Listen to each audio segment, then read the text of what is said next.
Nesse vídeo de hoje eu não vou passar exatamente um insight para vocês, vai ser um vídeo mais informativo. Eu, como vocês puderam perceber, gosto muito de pesquisar sobre investimentos.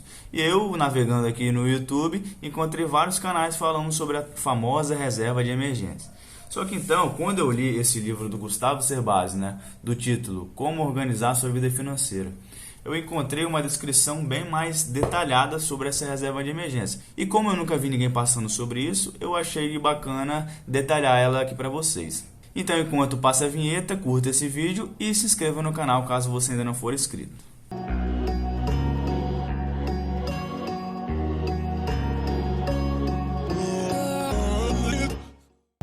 Bom, antes de começar o vídeo, eu preciso deixar bem claro aqui 3 conceitos fundamentais para a gente conseguir compreender bem essa explicação. Bom, o primeiro deles é liquidez. Liquidez nada mais é do que a capacidade que o seu patrimônio tem de se transformar em dinheiro.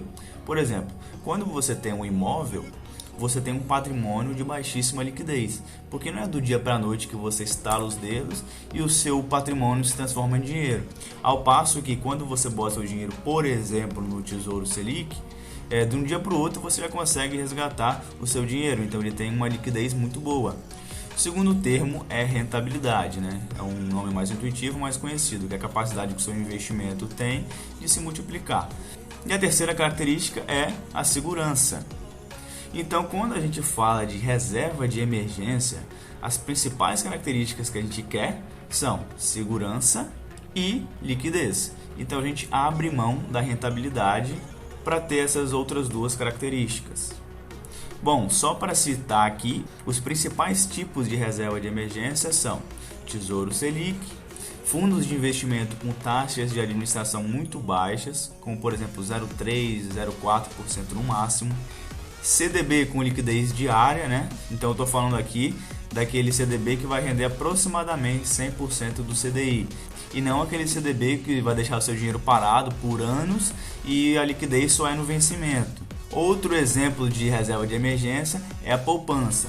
Por mais que a rentabilidade dela seja ridícula e que você, quando deixa o seu dinheiro na poupança, você está simplesmente evitando perder dinheiro, Porque o valor da inflação é praticamente o mesmo, da rentabilidade da poupança. Mesmo assim, ela é considerada, por mais que ela seja ruim, uma reserva de emergência, justamente por ter tanta segurança e tanta liquidez. Beleza, então agora que vocês entenderam os conceitos básicos, vamos falar um pouco sobre o livro. E para isso, eu fiz esses círculozinhos aqui, que eu vou deixar a imagem para vocês verem. Se vocês não deram um like no vídeo ainda, agora é uma ótima oportunidade, porque vocês viram que ficou bem bonito o meu desenho. Vou explicar então o que é cada sigla dessa. O PMS é o Patrimônio Mínimo para Sobrevivência, o PMR é o Patrimônio Mínimo Recomendado, o PI é o Patrimônio Ideal para sua idade e situação de consumo e o PNIF é o Patrimônio Necessário para a Independência Financeira, que é onde eu imagino que todos nós queremos chegar. Falando então primeiro do Patrimônio Mínimo de Sobrevivência, o PNS. O Gustavo Cerbasi, ele trata nesse livro esse indicador PMS da seguinte forma: o patrimônio mínimo de sobrevivência é aquele que você precisa ter para simplesmente poder reorganizar a sua vida em caso de desemprego, doença ou planos frustrados em sua atividade de negócios. A principal característica que eu quero que o meu PMS tenha é liquidez. Afinal, quando acontecer alguma emergência, eu preciso ter onde resgatar esse dinheiro imediatamente. A recomendação para o dimensionamento desse patrimônio mínimo de sobrevivência é de 6 vezes os seus custos mensais, ou os custos mensais de sua família caso você sustente outras pessoas. Então, por exemplo, no caso do senhor da Silva, que ele bota aqui no livro, os gastos mensais dele são de R$ 5.000. O PMS tem que ser 6 vezes esse valor de 5 mil, que dá 30 mil como reserva de emergência. E claro, como todos os indicadores que eu vou falar aqui para vocês são dependentes dos gastos mensais que a gente tem, é natural que eles variem ao longo da nossa vida, Por exemplo, hoje eu não tenho filhos, então eu vou fazer cálculos baseados em determinada situação. Mas quando eu tiver 40 anos, se eu tiver 2 filhos, por exemplo, é ideal que eu leve em consideração os meus gastos mensais naquela situação. O Gustavo, depois que ele fala do PMS, ele introduz o PMR, que é o Patrimônio Mínimo Recomendado. Diferente do PMS, agora a gente não está mais falando de uma necessidade da sua sobrevivência, e sim a sua capacidade de conquistar alguns objetivos que você sonha bastante, mas não faz porque sabe que se você fizer e acontecer alguma emergência, você se ferrou. Por exemplo, uma pessoa que sempre quis fazer um curso de gastronomia, só que ela se sente insegura de fazer porque ela não tem a sua reserva de emergência. Agora, com essa sua PMR, isso é possível. Ou então outro sonho, a pessoa deseja praticar um esporte, por exemplo o esqui, que ela sonha e nunca realizou esse sonho. Ou então uma viagem com a família, e ela deixa de realizar esses objetivos justamente porque fica com medo de que, caso alguma emergência ocorra, ela não poderia vir a arcar com as consequências. Ou então, outro exemplo que o Gustavo deu aqui é que a pessoa evita de ousar na carreira justamente por não ter a PMS dela pronta. Bom, e quanto ao dimensionamento desse PMR, o patrimônio mínimo recomendado, o ideal é que você tenha 12 vezes os seus gastos mensais. Ah, Roberto, mas esse PMR é obrigatório? Como o nome diz, ele é recomendado. E quanto ao PMR, o que o Gustavo sugere é o seguinte, se você já tem reservas equivalentes ao PMS, no caso do de sobrevivência, não precisa priorizar a constituição do seu PMR acima das demais escolhas. Porém, sua constituição deve estar entre os seus objetivos de médio prazo, vindo antes de férias, troca de casa ou carro, por exemplo. E é importante falar que o Gustavo diz que o PMR também tem que ser uma reserva que tenha liquidez, ou seja, é indicado colocar ele no lugar que você possa resgatar o dinheiro quando você quiser. O terceiro indicador, o PI, é o patrimônio ideal para a sua idade e situação de consumo. Eu interpretei ele mais como uma métrica para saber se você está no caminho certo, dos padrões de idade. O objetivo dele é zelar pela construção de reservas financeiras suficientes para mantermos nossa família durante o período de redução ou esgotamento de nossa atividade profissional, ou seja, durante a aposentadoria. O cálculo dele é feito da seguinte forma, eu vou botar aí na tela para vocês verem. PI, patrimônio ideal para a sua idade e situação de consumo, é 10% vezes o gasto médio anual da família vezes a sua idade. Então, no exemplo, o senhor da Silva, aos 35 anos, ele tem um gasto anual de R$60 mil, ou 12 vezes R$5.000 mensais. Então, o PI dele seria da seguinte forma, resultaria em R$210 mil. O Gustavo fala para a gente colocar esse dinheiro todo investido em ativo de liquidez, Bom, quem é o papa da educação financeira no Brasil é o Gustavo Cerbasi.